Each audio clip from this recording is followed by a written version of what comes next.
Right, there's Coach Boeheim, the victorious coach, walking off the podium, cracking a few jokes, a few smiles, and you know what? He deserves it after that big win. Let's take you through the highlights so we can show you how Syracuse was able to pull off the upset.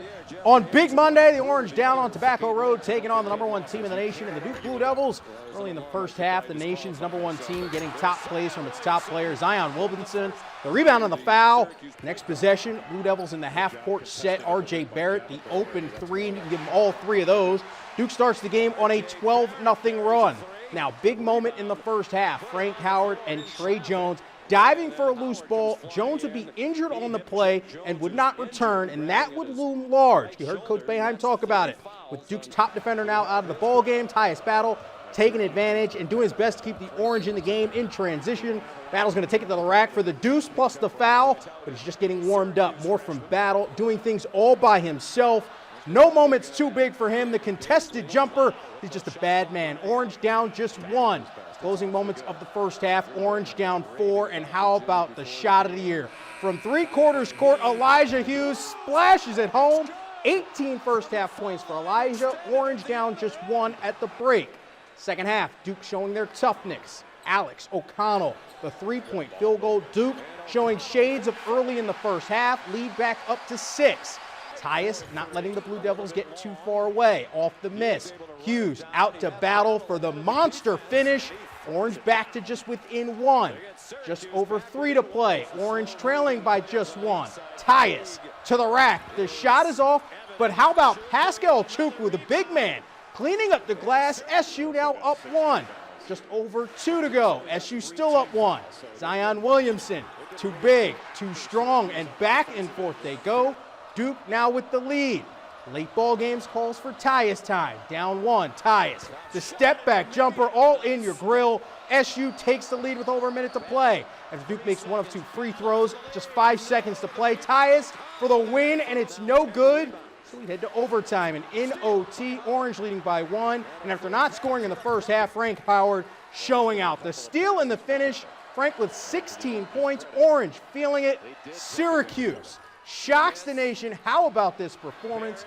The Orange upset Duke in Cameron Indoor. Tyus with those 32 points. The Orange go 11 of 25 from three-point range, shooting over 44% from the field. Clearly said it right off the top. You know, I was debating you whether it was right or wrong, but Colgate totally proved that not only they were a better than a 15 seed, but they were better than most of the teams in the country and what most people thought about them. At one point in the ball game, Colgate took the lead, the arena erupted, and things were going in their favor. Now, unfortunately, they were unable to hold on to the lead, and Tennessee ended up prevailing in the end. But in the locker room, you would think the mood was a little bit down. However, the guys were upbeat because they know they proved that they can hang with the big boys. Yeah, Eric, these guys are embracing the moment for sure. They understand that they have a big test in front of them on Friday. They wrapped up their practice here Thursday, a little bit earlier in the day. Now they play the 2 seed in the South, the Tennessee Vols, and Colgate understands that Tennessee is a loaded basketball team. They boast 2-time SEC Player of the Year Grant Williams,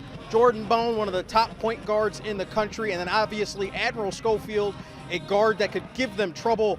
But the Raiders think they got a good game plan, and they're ready to shock the nation. There they are, the Boeheims, locked in for this one in the Salt City first half. And he's not a Boeheim, but SU fans know him well. Tyus Battle, the step-back triple all in your grill. Battle with 14 first half points. Cornell's leading scorer, Matt Morgan, not afraid of any competition at all. The long-range 3, Cornell within 1.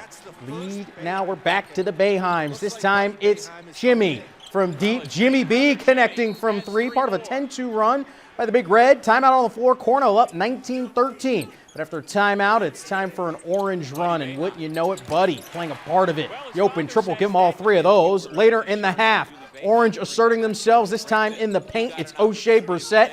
Too big, too strong. SU leads by 9 at the half. Mets and Tim Tebow in the lineup on Saturday, and Timmy looping one in a right field. That'll get down for a base knock. That base hit snapping an 0 for 17 skid as Tebow is going to finish the night 1 for 2. However, hits hard to come by for the rest of the Syracuse lineup. Stripers pitchers striking out 14 batters in the contest for their 7th victory of the year before visiting Syracuse on Tuesday. In the second quarter, Big Red leading by a goal. Clark Pedersen sets up Jeff Teat on the doorstep for a shot and a goal, and Teat's just getting warmed up in this one. Still in the second, John Piatelli sets up Teat again, who's unmarked. Teat with 5 goals on the afternoon. Pedersen also with 5 goals.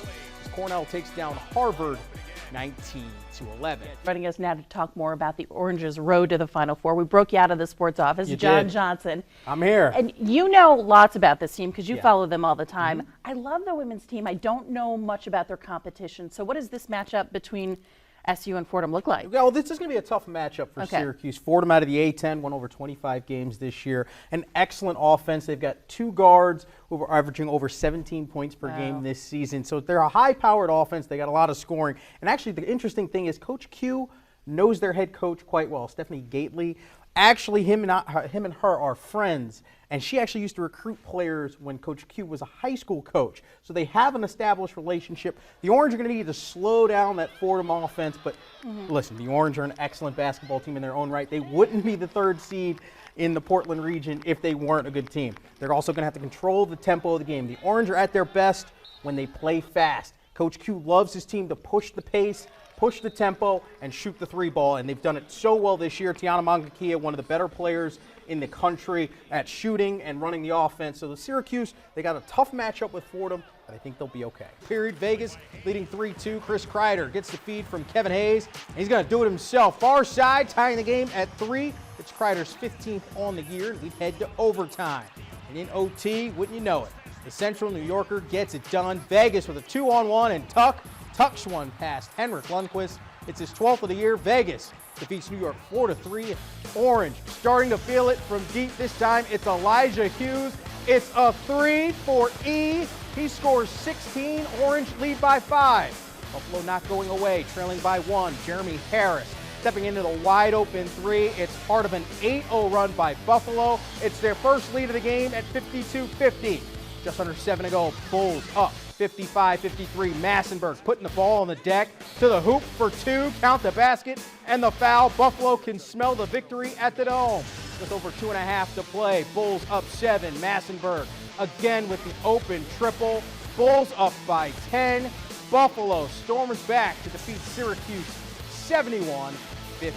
What a win for Buffalo. Mark Larson was at the Dome for this one. And Mark, I've got to say, while it was absolutely impressive, the comeback for the Bulls, SU had to feel a little deflated. What was the mood out there following the game? Being a little fired up for this one.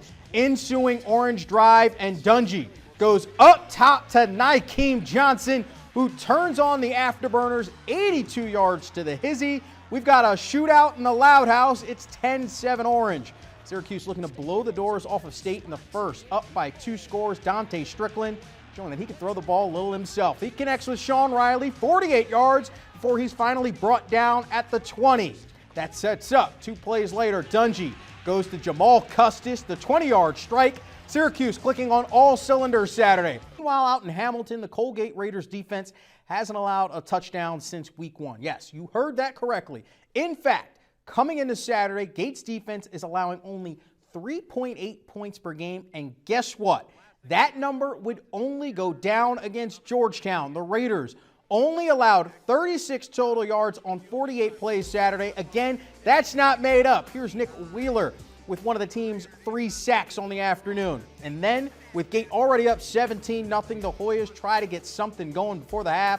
Maine Endwell grad Alec Wisniewski snags a pick 6. This one from 55 yards out. His first pick of the year puts the game out of reach. Colgate shuts out Georgetown 38-0. Fashion hockey rivalry. Second period, Crunch already trailing by a pair of goals. Things go from bad to worse. Yannick Villieu blasts one out front and into the back of the net. It's 3-0 Amherst.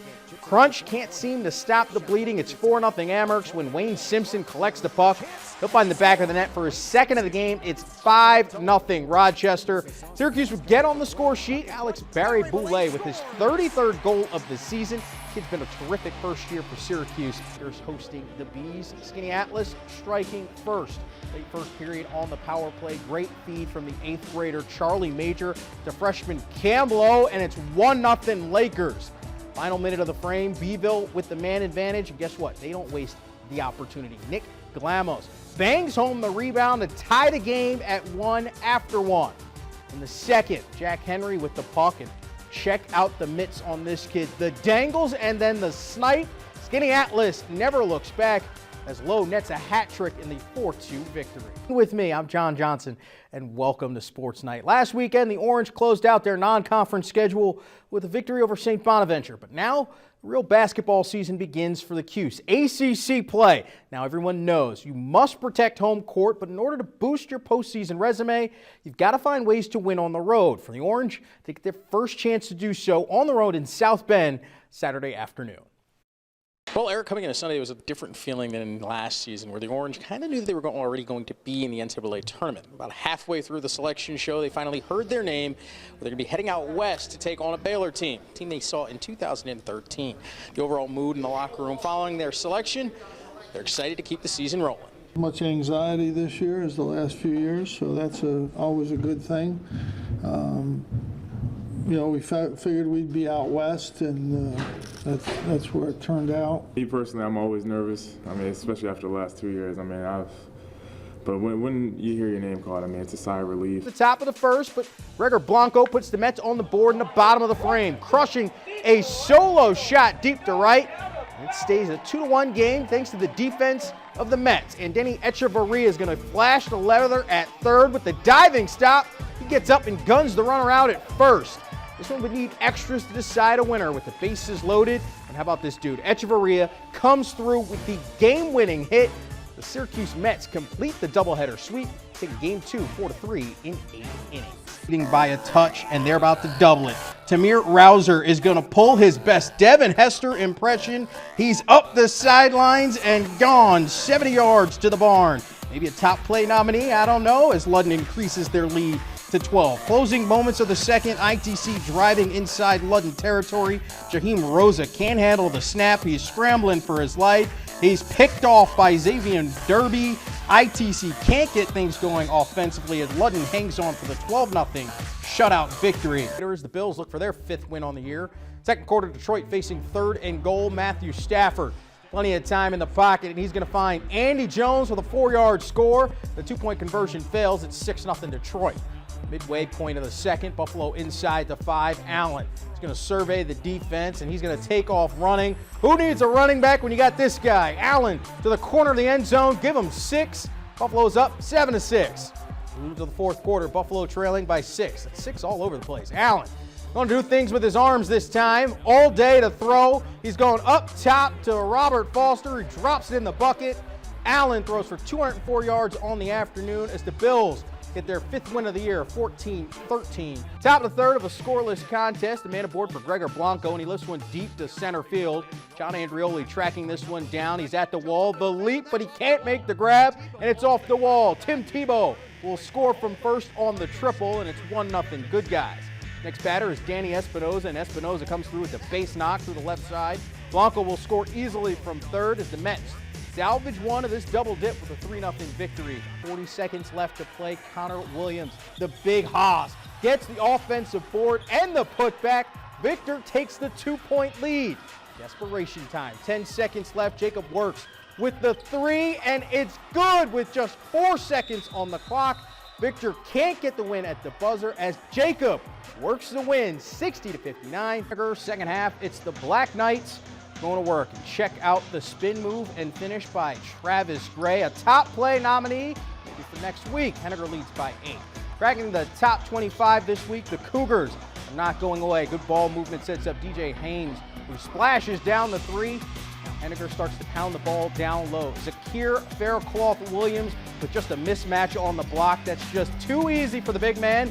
But check it out. The Cougs wouldn't go away, fighting for the second chance basket. Corcoran comes back for the 76-67 victory.